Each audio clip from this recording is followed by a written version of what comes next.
não o perceberemos nas cidades onde a maioria das populações passa grande parte das suas vidas. Mas sabem os que habitam as zonas rurais, e irão percebê-lo os que as visitam regularmente. Irão perceber como, se nada for alterado, se tornarão progressivamente menos ricos em diversidade e menos variados os sons que enchem o ar. Esta semana foi dado o alerta: a biodiversidade das zonas rurais europeias está ameaçada. Nas últimas 3 décadas, os 28 países da União Europeia viram a sua população de pássaros nessas áreas sofrer um decréscimo de 55%. Em Portugal, os dados recolhidos apontam para o mesmo fenômeno. As causas: os pesticidas, a agricultura intensiva e as monoculturas promovidas pela política agrícola comum da União Europeia. Na terça-feira, o Le Monde dava a notícia. 2 estudos franceses, um do Museu Nacional de História Natural, outro do Centro Nacional de Pesquisa Científica, feitos de forma independente e aplicando metodologias diferentes, apontavam para as mesmas conclusões. Nos últimos 15 anos, desapareceu 1/3 da população de aves nas zonas campestres do interior do país. A perdiz registrou um decréscimo de 80%, a migratória petinha dos prados diminui a sua presença em 70% e 1/4 das cotovias também desapareceu. Em Inglaterra, noticiava o Guardian na quarta-feira, a situação é igualmente alarmante: 56% da população de pássaros rurais perdida entre 1970 e 2015. A situação é descrita no jornal inglês como catastrófica. O francês alerta para a proximidade de uma catástrofe ecológica. Em Portugal, diz ao público Joaquim Teodósio, coordenador do Departamento de Conservação Terrestre da Sociedade Portuguesa para o Estudo das Aves, SPEA, o panorama não será substancialmente diferente. Confirma-se esse declínio das espécies associadas aos habitats agrícolas, embora, pela falta de recolhas no terreno, seja difícil ter dados robustos para a maioria das espécies.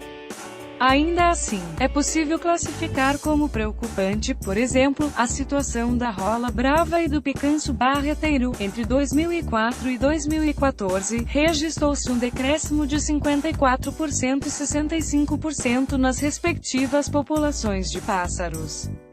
O declínio deve-se a um conjunto de fatores, centrados nas políticas promovidas pela Política Agrícola Comum (PAC) da União Europeia, EU.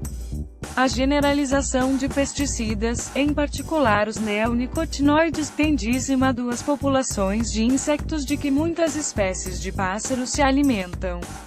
No ano passado era notícia o decréscimo na ordem dos 75% de insetos voadores nas reservas naturais alemãs e, no artigo do Le Monde, surge a informação de que a população das vulgares carochas decresceu 85% nos últimos 23 anos. Na última década e meia tem havido uma intensificação agrícola e políticas relacionadas com a floresta que contribuem para estas situações, explica Joaquim Teodósio, referindo os olivais intensivo que têm substituído outras culturas, ou o desaparecimento das culturas de sequeiro. As vastas áreas de monocultura contribuem também para a realidade atual. As espécies de pássaros granívoras perdem a alimentação que lhes garantiam as culturas que produzem essas sementes. Os efeitos nefastos das políticas promovidas pela PAC são evidentes quando comparados com outras realidades. Nos países do leste europeu e nos países que entraram há menos tempo na União Europeia ainda se mantém uma diversidade bastante elevada e os dados não são tão alarmantes, aponta Joaquim Teodósio. Refere que algumas espécies de aves têm visto as suas populações aumentar, especialmente espécies oportunistas, com maior capacidade de utilização dos recursos. Tal situação, porém, é um indicador do que se passa à nossa volta. Haver espécies oportunistas, que estão mais adaptadas às zonas urbanas, que se alimentam em aterros de lixo, mostra que os habitats naturais estão a desaparecer. Subscreva gratuitamente as newsletters e receba o melhor da atualidade e os trabalhos mais profundos do público. subscrever, conseguir uma inversão desta realidade passará, defende o membro da SPA, pelo incentivo a culturas e práticas agrícolas que contribuam para a manutenção da biodiversidade, e pela proteção de zonas importantes a nível de recursos naturais. Proteção que terá que passar pelo apoio aos proprietários que as detenham. Não tem retorno da manutenção dessas áreas e preferem criar amendoais ou olivais.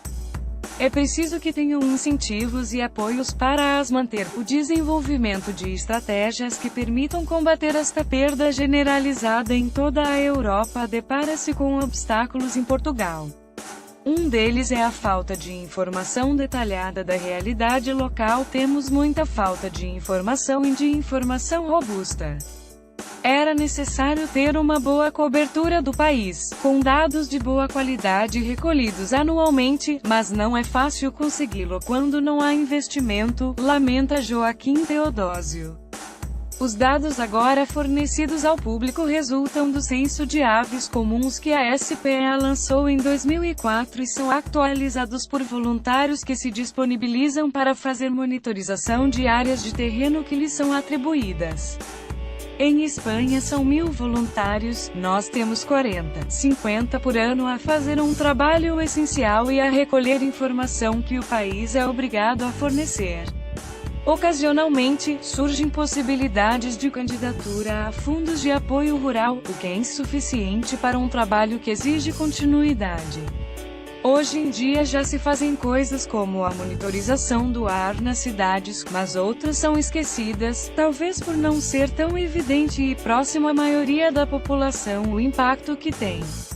Depois, quando surgirem anos de seca mais prolongada, quando se sucederem as grandes chuvadas, aí que se ouvirá o "Ai Jesus!" alerta.